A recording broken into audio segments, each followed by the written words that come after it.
Hi friends, ఈరోజు వరలక్ష్మి శుభాకాంక్షలు అందరికీ. ఇప్పుడైతే నేను ఒక వీడియో చేస్తున్నాను. ఆ వీడియో ఏంటంటే నా ఫ్రెండ్ గురించి. ఎందుకంటే నా ఫ్రెండ్ గురించి నేను ఎందుకు వీడియో చేస్తున్నానంటే, నా ఫ్రెండ్ వాళ్ళ రిలేటివ్స్ కూడా ఈ వీడియో చూస్తూ ఉంటారు. బట్ అందుకనే వీడియో చేస్తున్నాను. నా బెస్ట్ ఫ్రెండ్ ఒక అమ్మాయి ఉంది. తనకి ఒక అబ్బాయిని లవ్ చేసింది. తను చాలా ఇష్టంగా లవ్ చేసింది. అమ్మాయి ప్రపోజ్ చేయలేదు, అబ్బాయి ప్రపోజ్ చేశాడు. చేశాక కొన్ని డిస్టర్బెన్స్ అమ్మాయి గురించి బ్యాడ్గా తెలిసిందని అబ్బాయి తన్ని వదిలేశాడు. అంటే అబ్బాయి నాకు వద్దు అని చెప్పేశాక ఆల్మోస్ట్ 1 ఇయర్ నుండి అబ్బాయి మాట్లాడుకోవట్లేదు. No calls, no message, no ఏంటి అంటే రీజన్ ఏంటంటే, నా ఫ్రెండ్ తక్కువ కాస్ట్ అమ్మాయి అని, వాళ్ళ క్యాస్ట్ ఎక్కువ అని, అదే రీజన్తో తను నా ఫ్రెండ్ని మ్యారేజ్ చేసుకోను అని చెప్పేశాడు. బట్ అలా చెప్పడం వల్ల నా ఫ్రెండ్ తన్ని తిట్టలేం చేయలేదు. అలానే తను కాల్ చేస్తే మాట్లాడదామని నా ఫ్రెండ్ ఉంది. ఇలా పోయిన ఇయర్ ఆగస్టు నుండి ఈ ఇయర్ ఆగస్టు వరకు ఇలా డిస్టర్బెన్స్ నడుస్తూనే ఉన్నాయి. రీసెంట్గా తను ఏ క్యాస్ట్ ప్రకారం అమ్మాయిని వద్దన్నాడో, మా ఫ్రెండ్ రీసెంట్గా ఒక టెంపుల్కి వెళ్ళింది. వాళ్ళ రిలేటివ్స్ వాళ్ళ పెద్దమ్మతో కలిసి టెంపుల్కి వెళ్ళినప్పుడు కోడ్ ప్రామిస్ చెప్తున్నానండి. ఒక పూజారి వాళ్ళ అక్క కొడుకున్నాడు, సాఫ్ట్వేర్ అబ్బాయి, 2 lakhs శాలరీ, బ్రాహ్మణ్స్ అబ్బాయి అని నా ఫ్రెండ్ను మ్యారేజ్ చేసుకుంటావా అని అడిగితే నా ఫ్రెండ్ అంది, నో వే, నేను ఇట్లా ఈ క్యాస్ట్ అమ్మాయిని అంటే, నో అమ్మ, క్యాస్ట్ ఫీలింగ్ నాకేం లేదు, ఓకే అంటే చెప్పు, శ్రావణ మాసంలోనే పెళ్ళి ముహూర్తాలు పెట్టుకున్నాము అని చెప్పాడు.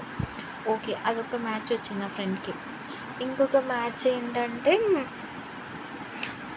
వాళ్ళ రిలేటివ్స్ నుండి ఒక మ్యాచ్ వచ్చింది. ఏంటంటే ఆ మ్యాచ్, అబ్బాయి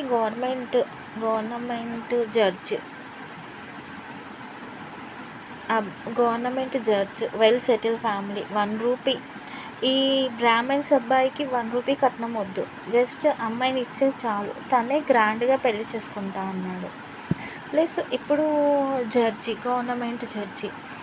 ఈ అబ్బాయి కూడా అమ్మాయిని ఇస్తే చాలు, మేమే పెళ్లి చేసేసుకుంటాము, ఇంటికి తీసుకెళ్ళి మేమే పెళ్లి చేసుకుంటాము గ్రాండ్గా అన్నారు.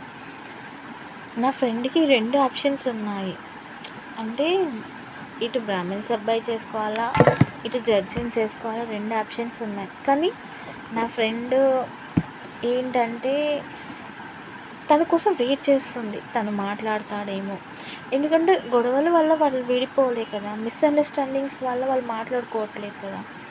ఏమో తను మనసు మారే టైంకి నేను ఇంకొకరి వైఫ్గా ఉంటే తను బాధపడతాడేమో అని అనుకుంటుంది.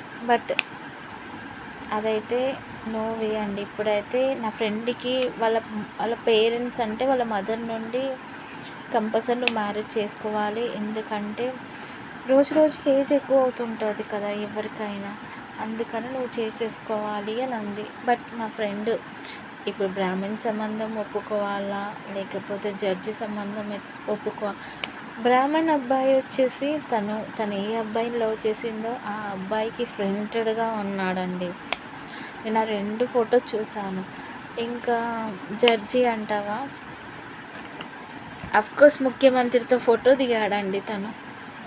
తను టీఆర్ఎస్ పార్టీలో కూడా పెద్ద నాయకుడట, టీఆర్ఎస్ పార్టీలో కూడా బాగా తిరుగుతాడట. అది అలా ఒప్పుకుంటుందా నా ఫ్రెండ్? కానీ నా ఫ్రెండ్ తనను వదిలేసి ఆ ఇద్దరిలో ఏ అబ్బాయిని పెళ్లి చేసుకున్నా నా ఫ్రెండ్ చాలా హ్యాపీగా ఉంటుందండి. ఎందుకంటే ఇద్దరు వెల్ సెటిల్ ఫ్యామిలీ అండి. ఇద్దరు నా ఫ్రెండ్ని చూసి అడిగాడు. కానీ నా ఫ్రెండ్ ఈరోజు వాళ్ళ ఇంట్లో అదే డిస్కషన్ అండి, ఏదో ఒక అబ్బాయికి సక్సెస్ చేసుకో అని. యాక్చువల్గా నా ఫ్రెండ్కి అయితే ఏదో ఒక రీజన్స్తోనైతే ఈ సండేనైతే పెళ్లి చూపులండి. ఎవరంటే ఈ జడ్జి అన్న అబ్బాయి సేమ్ క్యాస్ట్, అమ్మాయి క్యాస్టే. వాళ్ళ ఇంటి పక్క హౌస్ వాళ్ళే చూసారండి మ్యాచ్. నా ఫ్రెండ్ ఉంటుంది కదా, ఇంట్లో కూర్చుంటుంది, ఎవరితో మాట్లాడకుంటే ఇలా ఉంటుంది కదా. చూసి వచ్చిన సంబంధం ఆమె. వాళ్ళ రిలేటివ్స్ ఎవరో చూసారట. చూసి అడిగారు, అమ్మాయి కావాలి మాకు అని అడిగారు. ఏ అమ్మాయి ఏ ఆడపిల్ల తల్లైనా ఇంటికి వచ్చిన సంబంధాన్ని కాదనుకుంటుందా అండి? వాళ్ళు ఇష్టపడి ఒక వెల్ సెటిల్ ఫ్యామిలీ వచ్చిన వాళ్ళు ఎవరు ఒప్పుకోరు కదా. యాక్చువల్గా ఈ సండేనైతే నా ఫ్రెండ్కి అయితే మేమైతే కోర్స్ అబ్బాయి చూసాక ఏదైనా రీజన్స్ చెప్తే అప్పుడు నో చెప్పొచ్చు. చూడక ముందుకు ఎందుకు నో చెప్పడం అని మేమైతే సలహా ఇచ్చామండి. బట్ ఏం జరుగుతుందో తెలియదు. కానీ సండే పెళ్లి చూపులు కంపల్సరీ అండి. హైకోర్టు జడ్జి హైదరాబాద్ అబ్బాయిది వచ్చేసి హైదరాబాదు. మంచి వెల్ సెటిల్ ఫ్యామిలీ, కొన్ని కోట్ల ప్రాపర్టీస్ ఉన్నాయి. ఇంకేం ప్రాబ్లం అండి, నా ఫ్రెండ్ ఇంట్లో కూర్చొని తినొచ్చండి. సండేనైతే నా ఫ్రెండ్కి పెళ్లి చూపులు అండి. ఈ వీడియో నా ఫ్రెండ్ వాళ్ళ బాయ్ ఫ్రెండ్ కూడా చూస్తాడు. తనకి ఏదన్నా ఛాన్స్ ఉంటే కోర్స్ తను ఛాన్స్ ఉంటే ఇప్పుడే ట్రై చేయొచ్చండి. అబ్బాయికి ఎలా అయినా ఫ్రెండ్ నచ్చేస్తుంది. ఎందుకంటే నా ఫ్రెండ్ వాళ్ళ రిలేటివ్ చూసారట, ఎప్పుడు చూశాక ఒప్పుకున్నారట. ఒప్పుకున్నాకనే ఈ పెళ్లి చూపులకు వస్తున్నాడండి.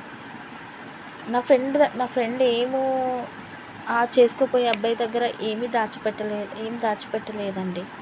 రిలేటివ్స్కి అన్ని విషయాలు తెలిసి కూడా వస్తున్నారంటే వీడియో చూస్తున్నావు కదా, నువ్వే ఆలోచించుకో. చేతులు కాలాక ఆకులు పట్టుకుంటే ఏం లాభం లేదు.